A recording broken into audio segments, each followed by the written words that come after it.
નમસ્કાર દોસ્તો, મારું નામ લક્ષ્મી છે અને આ છે મારી જિંદગીની સફર, જેમાં ગરીબીના અંધારામાં એક અજાણ્યા વેપારીએ પ્રેમનો દીવો પ્રગટાવ્યો.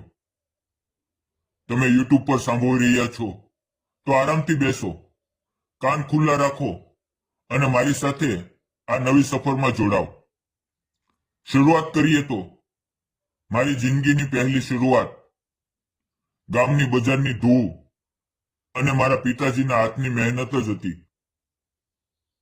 હું એક નાના ગામમાં જન્મી, જ્યાં અમારું ઘર બજારની બાજુમાં હતું.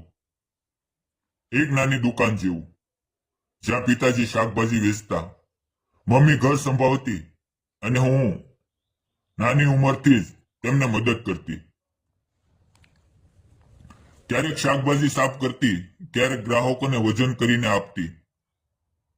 અમે ગરીબ હતા, પણ બજારની ચહલ પહલમાં અમારી જિંદગી રંગીન હતી. પિતાજી કહેતા, લક્ષ્મી, જીવનમાં મહેનત અને વિશ્વાસ હોય તો બધું મળી જાય. અમે રાત્રે દુકાન બંધ કરીને ઘરે આવીએ, એક જ થાળીમાં જમીએ. ત્યારે પિતાજી બજારની વાતો કહેતા. કોઈ ગ્રાહકે કેવી રીતે ઉધાર લીધું, કોઈએ કેવી રીતે વખાણ કર્યા. ગરીબીમાં પણ અમને લાગતું કે અમે ખુશ છીએ, કારણ કે બજારમાંથી આવતા તાજા ફળો અને લોકોના હાસ્યમાં જ અમારી દુનિયા હતી. મારા 22 વર્ષની ઉંમરે લગ્ન થયા. મારા પતિ, જેમને હું જાનુ કહેતી, તેઓ પણ બજારમાં જ નાની દુકાન ચલાવતા, કરિયાણાની દુકાનનો વેચતા. સાદા માણસ, હંમેશા હસતા અને તેમની આંખમાં મારા માટે અપાર વિશ્વાસ. અમારા લગ્ન પછી અમે બજારની બાજુમાં જ એક નાની દુકાન અને તેની ઉપરનો ઓરડો લીધો. સવારે દુકાન ખોલીએ, ગ્રાહકોને સામાન આપીએ અને સાંજે બંધ કરીને ઉપર જઈએ. તેઓ કહેતા, લક્ષ્મી, આપણી દુકાન નાની છે, પણ આપણો પ્રેમ મોટો છે. એક દિવસ આપણે મોટી દુકાન ખોલશું. હું તેમને મદદ કરતી, હિસાબ રાખતી, વસ્તુઓ વ્યવસ્થિત કરતી. અમારી જિંદગીમાં ગરીબી હતી, પણ વેપારની ચહલ-પહલ અને એકબીજાના સાથમાં અમને લાગતું કે અમે સૌથી ધનિક છીએ. ક્યાંક રાત્રે અમે દુકાનની છત પર બેસીને તારા જોતા અને તેઓ મને વચન આપતા કે તેઓ મને ક્યારેય એકલી નહીં છોડે. 3 વર્ષ પછી ભગવાને અમને પહેલી ખુશી આપી. અમારી દીકરી પ્રિયાનો જન્મ થયો. પ્રિયા અમારી સૌથી પ્રિય બની ગઈ. તેના નાના હાથમાં દુકાનના નાના પેકેટ પકડીને તે રમે તો લાગે કે આખી બજાર અમારી છે. હું તેને ગળે લગાવીને ગીતો ગાતી અને તેના પિતા તેને દુકાનમાંથી નાના બિસ્કિટ આપીને રમાડતા. અમારી જિંદગીમાં હવે અમે 3 જણા હતા અને અમે દુકાનમાં કાઉન્ટર પાછળ જ એક નાનો કોટો બનાવીને તેને સુવડાવતા. હવે અમે વધુ મહેનત કરવા લાગ્યા. તેઓ વહેલા ઉઠીને માલ લાવતા અને હું દુકાન સંભાળતી, જેથી પ્રિયાને સારું ભવિષ્ય આપી શકીએ. પણ મિત્રો, જિંદગી ક્યારેક એવો વાંક લે છે. પ્રિયાના જન્મ પછી માત્ર 1.5 જ વર્ષ થયા હતા કે એક દિવસ મારા પતિને બજારમાંથી માલ લાવતા એ સમયે ગંભીર અકસ્માત થયો. એક ટ્રક તેમને અડી ગયું અને એક પળમાં બધું ખતમ થઈ ગયું. હું 25 વર્ષની ઉંમરે વિધવા બની ગઈ.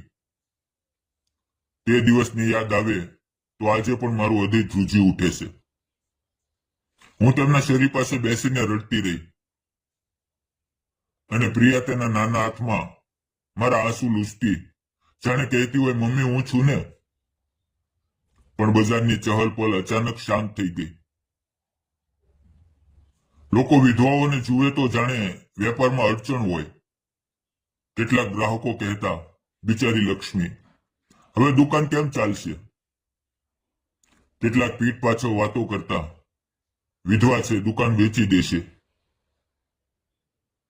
આ બધું સાંભળીને હું અંદરથી તૂટી જતી. પણ પ્રિયા માટે મારે મજબૂત બનવું પડ્યું.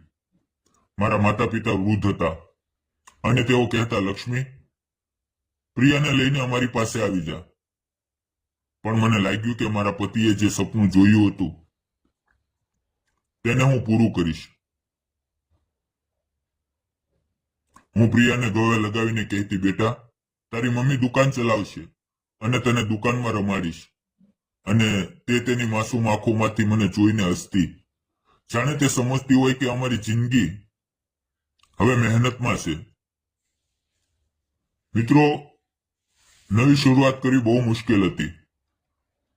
મારા પતિ છોડીને ગયા, તેમાંથી નાની દુકાન અને થોડો માલ હતો.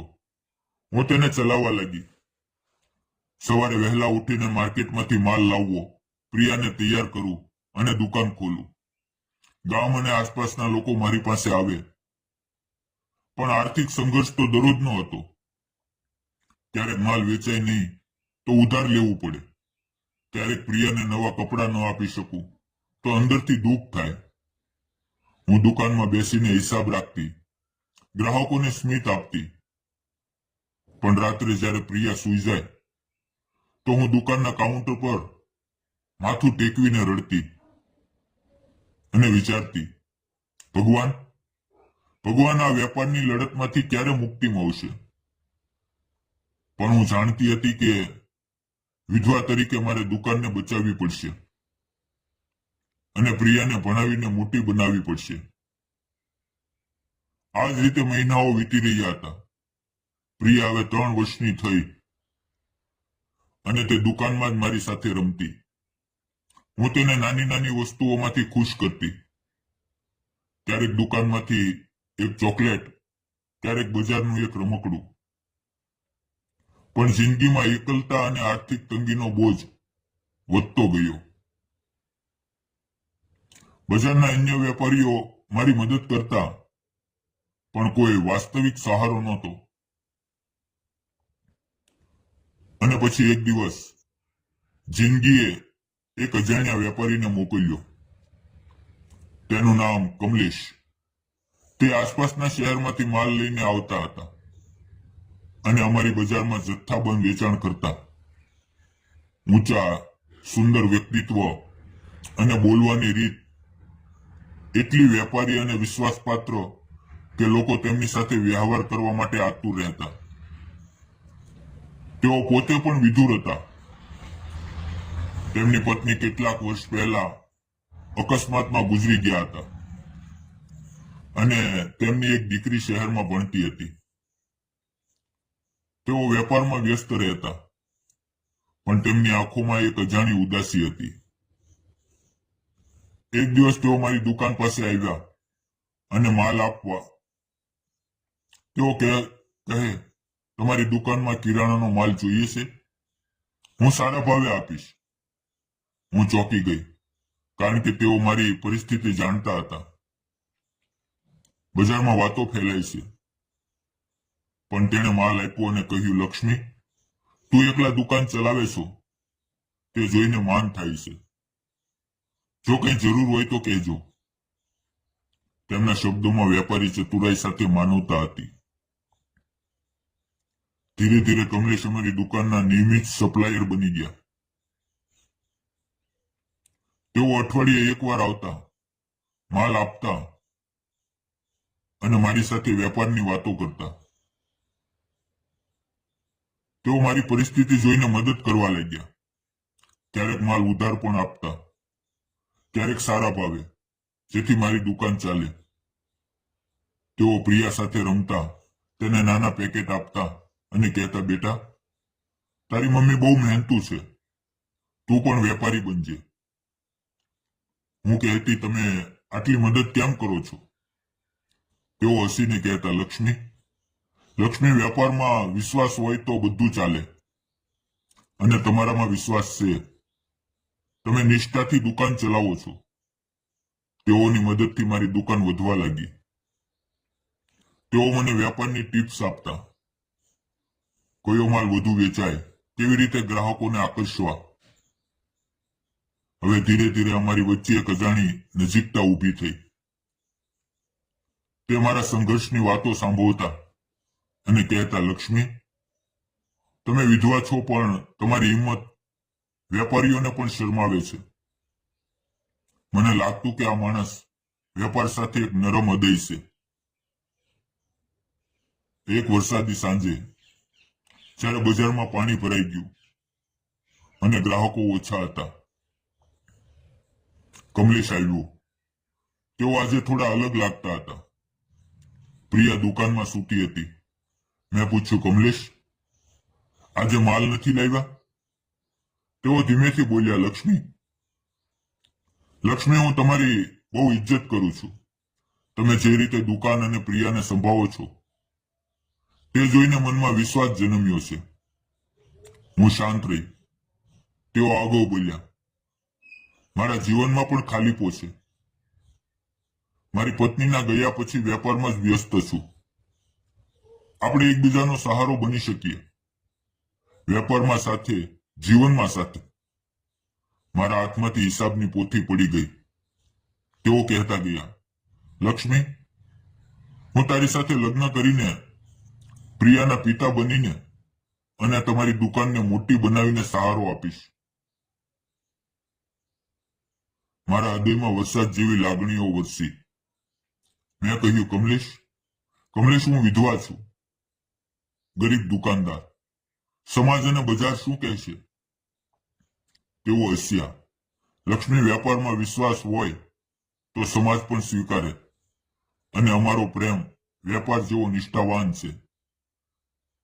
જ્યારે મેં પ્રિયાને કહ્યું, તે દોડીને કમલેશને વળગી અને બોલી, અંકલ, તમે મારી દુકાનમાં રમવા આવશો ને?